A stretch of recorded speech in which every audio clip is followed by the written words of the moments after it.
देख देखिए दोस्तों, अब हम प्रारंभ कर रहे हैं हमारा मार्केट ओपन होने के बाद जो हमें सावधानियाँ रखनी है, कौन-कौन से रूल्स हमें फॉलो करने चाहिए, जो रूल्स हमारे लिए इंट्राडे ट्रेडिंग को बेहतर बनाने में मदद करेंगे।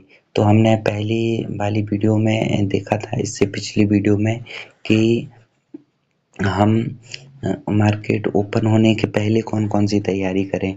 अब यहाँ पर हम जो चर्चा कर रहे हैं, यह पूरा जो सेशन है, इसमें अपन समझेंगे कि बाज़ार ओपन होने के बाद हमें किन-किन सावधानियों को ध्यान में रखना है, ठीक है? 9 बजे का समय जो होता है, वह प्री ओपन सेशन का होता है और प्री ओपन सेशन से ही अग्नि परीक्षा हमारी प्रारंभ हो जाएगी। खुलने के साथ ही मार्केट का मूवमेंट हमेशा ऐसा होता है कि ट्रेडर अपने इमोशंस में बह जाए, उसका कंट्रोल सेल्फ पर ना रहे और जो ट्रेडर होते हैं, वह जब ऐसी कंडीशन में आ जाते हैं तो वो गलत ट्रेड डाल देते हैं। इसका मतलब ये है कि कुछ लोगों को तो क्या होता है, इचिंग ट्रेड होता है, मतलब कि खुजली होती है कि उनको ट्रेड डालना ही डालना है बाज़ार खुलने के साथ ही। तो उनके लिए सबसे पहला रूल्स है कि आपको बाज़ार खुलने के साथ ही ट्रेड नहीं करना है। बाज़ार खुलने के साथ ही ट्रेड कब होता है, जब कोई बड़ी और श्योर न्यूज़ हो। जैसे कोरोना के समय हुआ था कि कोविड की जैसे ही न्यूज़ आई थी और लॉकडाउन लग गया था। लॉकडाउन की जैसे ही न्यूज़ आई तो उस समय बाज़ार बहुत ही ज़्यादा गिरे थे और उस गिरावट में क्या हुआ था कि जैसे ही ये न्यूज़ आई थी, मार्केट जैसे ही ओपन हुआ था, तो वहाँ से अगर कोई पोजीशन तुरंत डालना चाहे तो डाल सकता था, ठीक है? क्योंकि सॉलिड न्यूज़ है कि इसमें बैड न्यूज़ है तो मार्केट नीचे जा रहा है। कभी-कभी ऐसे ही पॉजिटिव न्यूज़ भी आती हैं, तो उस पॉजिटिव न्यूज़ में क्या होता है, मार्केट ऊपर की तरफ अपना रिएक्शन देता है, ठीक है? तो हमें ये ध्यान रखना है कि अगर सामान्य दिन है तो सामान्य दिनों में हमें ये ध्यान रखना है कि प्रारंभ के 1 घंटे तक, लगभग 45 मिनट से 60 मिनट तक हमें बाज़ार के मूवमेंट को समझना है, उसको ऑब्ज़र्व करना है। उसमें हमें सारी तैयारियाँ जो हमने पहले की थी, उनके लेवल्स चेक करने हैं कि कौन-कौन से लेवल्स के आस-पास है, कहाँ सपोर्ट के पास आ रहा है, कहाँ रेजिस्टेंस के पास आ रहा है, उनको रिस्पेक्ट कर रहा है। इन सारी की सारी तैयारियों को हम सभी को कर लेना है। इसके बाद अगला नियम है, जब 1 घंटा हम बाज़ार को ऑब्ज़र्व कर लेंगे, समझ लेंगे, सेल्फ कंट्रोल कर लेंगे, उसके बाद हमको क्या करना है, 10:30 बजे तक जब बाज़ार थोड़ा स्थिर होने लगेगा, तो हमें क्या करना है, पीसीआर डाटा को चेक करना है। पीसीआर डाटा का मतलब है पी अर्थात पुट, सी मतलब कॉल और आर मतलब रेशियो। पुट कॉल रेशियो को अपन को चेक कर लेना है। पुट कॉल का जो डाटा है, ये डाटा बहुत ही आसानी से हमें मिल जाता है। पुट कॉल का जो रेशियो का डाटा है, ये हमें बहुत ही आसानी से एनएससी की साइट पर भी मिल जाता है और भी कई ऐसे प्लेटफॉर्म हैं जहाँ पे अपन को ये अवेलेबल हो जाता है। आप थोड़ा-सा अभी सर्च करेंगे तो आपको पीसीआर का डाटा बहुत आसानी से मिल जाएगा और इस डाटा को हम यूज़ करके हम पोजीशंस का पता लगा सकते हैं कि ओपन इंटरेस्ट किस तरफ अच्छा है। ओपन इंटरेस्ट डिसाइड करता है कि बाज़ार ऊपर जाएगा या नीचे। तो इसलिए अपन सबसे पहले पीसीआर डाटा को चेक कर लें। हमें याद रखना है, हमें ध्यान रखना है कि इंडेक्स अर्थात Nifty, bank Nifty, fin Nifty, इनके मूवर्स की जो टॉप 10 मूवर्स हैं, जिनमें मूवमेंट आने से निफ्टी, बैंक निफ्टी और फिन निफ्टी में मूवमेंट आता है, सभी के टॉप 10 अलग-अलग हैं, ठीक है? कुछ कॉमन भी हो सकते हैं लेकिन ज़्यादातर अलग-अलग हैं। तो उन मूवर्स के लिए अपन अलग वॉच लिस्ट में ऐड करके रखें, निफ्टी के टॉप 10 मूवर्स, बैंक निफ्टी के top 10 movers and fin Nifty के टॉप 10 मूवर्स और इनके मूव को अपन चेक करते रहें कि इनमें ज़्यादा वेटेज वाले जो हैं उनका मूवमेंट किस तरफ है। अगर उनके मूवमेंट को अपन पकड़ लेंगे 10 में से 6 का मूवमेंट अप साइड में है और उनका परसेंटेज अच्छा है, तो इसका मतलब यह है कि बाज़ार अप साइड जाने के लिए तैयार है, ठीक है।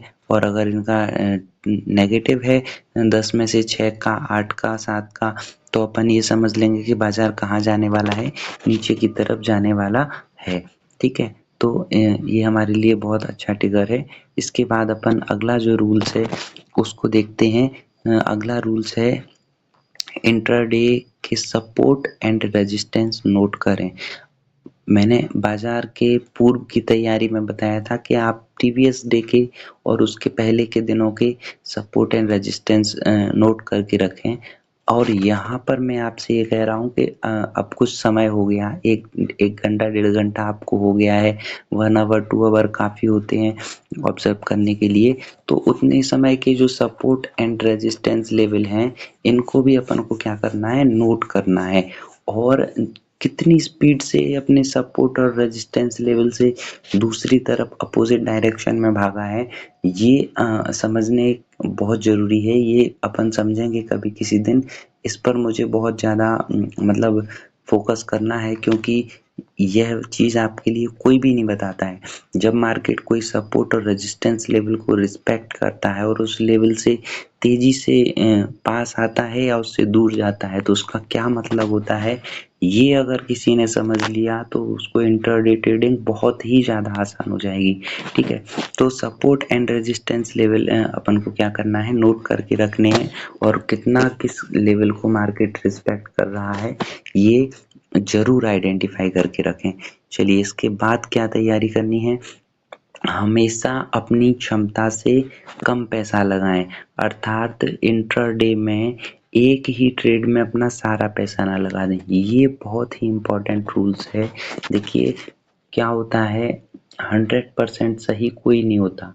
आपने कुछ सर्च किया, रिसर्च किया, आपको लगा कि मार्केट अपसाइड जाएगा, आप किसी स्टॉक के बारे में भी ये सोच सकते हैं कि यह स्टॉक ऊपर जाएगा इस लेवल से, और हो सकता है उस दिन वह ऊपर ना जाए, या वो ऊपर जा भी रहा हो तो अचानक कोई खबर ऐसी आ जाए कि वो गिर जाए, है ना। तो शार्प मूवमेंट आजकल जो एल्गो ट्रेडिंग चल रही है उसकी वजह से बहुत शार्प मूव आते हैं। तो अपन को ये ध्यान रखना है कि एक ही ट्रेड में सारा पैसा नहीं लगाना है। तो हमें क्या करना है, अपनी जो हमारी फुल क्षमता है, जो हमारी कैपिटल है, उसमें हमें क्या करना है, उसके लिए कई हिस्सों में डिवाइड करके रखना है। जो हमारी फुल कैपेसिटी है, जितनी हमारी क्षमता है, उसको हमें क्या करना है, कई हिस्सों में अलग अलग हिस्सों में डिवाइड करके रखना है। और एक दिन का रिस्क मैनेजमेंट फिक्स करें, है ना। तो पूरी कैपिटल एक साथ नहीं लगानी है अपन को क्या करना है, अपनी जो रिस्क मैनेजमेंट है उसको अपन फिक्स करके कि आज के दिन में, या तो अगर हमारी कैपिटल 10,000 रुपये है, तो आपका जो भी रिस्क रिवॉर्ड है, आपको मेरे हिसाब से ऐसा होना चाहिए कि आपके पास जो कैपिटल है उसका 10% कैपिटल ट्रेड के लिए यूज करना चाहिए। जैसे आपके पास अगर 10,000 रुपये है तो 1,000 रुपये से आप ट्रेड करिए, 9,000 रुपये को आप छुए मत, है ना। मतलब उससे ट्रेड नहीं करना है। फिर जब 1,000 से आप ट्रेड कर रहे हैं तो एक में भी रिस्क क्या होगी आपकी, उसका भी 10 से 20% आपकी रिस्क होना चाहिए। इसमें आपका क्या होगा कि आप एक दिन में पूरा आपका जो कैपिटल है वो ख़त्म होने वाला नहीं है। तो इसका मतलब ये हुआ कि अगर आप 1 ट्रेड में, 2 ट्रेड में, 5 ट्रेड में गलत भी होते हो तो आपका पूरा कैपिटल का सफाया नहीं होगा। और जो गैम्बलिंग लोग करते हैं उनका सीधा ही काम होता है कि जितना कैपिटल होता है उतने कैपिटल से उन्होंने मार्केट में पोजीशन बनाई और उसके बाद क्या किया, आर या पार, प्रॉफिट होगा या फिर लॉस होगा। तो ऐसे लोग बहुत ज़्यादा समय तक नहीं टिक पाते हैं। और अपन को क्या करना है, मार्केट में स्टेबल रहना है, हमें लंबे समय तक बाजार में बने रहना है और अर्निंग करनी है। तो इसके लिए ये रूल्स बहुत ज़रूरी है कि अपने कैपिटल को रिस्क मैनेजमेंट ज़रूर करें और एक ही ट्रेड में पूरा पैसा कभी भी नहीं लगाना है। इसके बाद अगली बात जो मैं आपसे कहना चाहता हूँ वो है हमेशा एंट्री जो है वो बीवैप लेवल के पास लें। बीवैप लेवल के पास अगर हम एंट्री लेते हैं तो हम बहुत सेफ जोन में रहते हैं। सेफ जोन में रहने का मतलब ये है कि एक तो बाजार बीवैप लेवल को क्रॉस ही नहीं करता है, ठीक है। मतलब अगर बाजार अप ट्रेंड में है और कहीं उसका सपोर्ट है और सपोर्ट जो होगा वो वहाँ अगर कोई बीवैप लेवल बन रहा है कि बार बार उस लेवल से मार्केट अपसाइड जा रहा है, तो ऐसे में अपन क्या होगा, इंतज़ार करेंगे कि उसी बीवैप लेवल पे हमारी एंट्री हो जाए।